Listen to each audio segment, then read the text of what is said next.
Consider this. You and a very good friend of yours, we'll call him Bill, conspire to kill someone, and you actually go through with it. Then, after a couple of years, you and Bill have a falling out, and Bill tries to kidnap you and probably kill you as well. Now, knowing your shared past, is it advisable to go to the police and report Bill, with everything he knows and could divulge? This is the exact dilemma Denise Williams found herself in when Brian Winchester, her soon-to-be ex-husband, kidnapped her with the most likely intention of killing her. Denise and Brian got married a couple of years after her first husband, Mike, disappeared.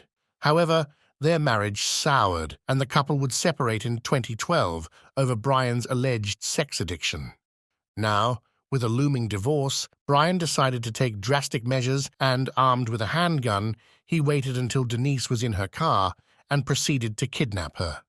Nothing, however, went according to plan.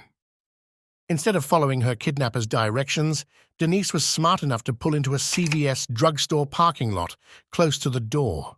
In this very public parking lot, she was able to calm him down, after which she drove him to a nearby park where his car was. But before he went to it, he would take a tan sheet, a different-colored plastic sheet, and a spray bottle of bleach from Denise's car.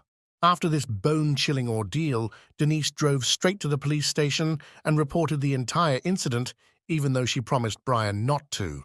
Brian Winchester was subsequently arrested, and since kidnapping is rather frowned upon in Florida, he faced serious jail time.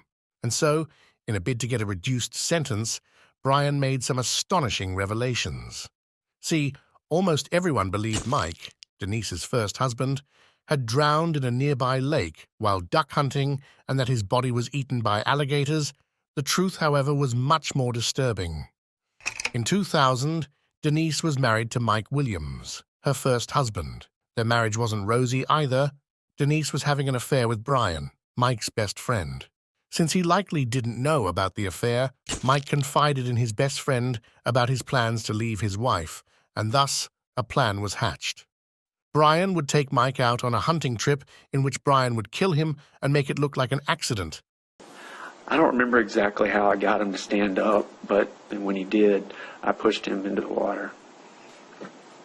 And he swam over to one of those stumps and held on to it. And he was panicking, and I was panicking. So I loaded my gun, and I shot him. After these revelations, Denise was sentenced to 30 years in prison, while Brian was to serve 20 years followed by 15 years probation for his role in her kidnapping.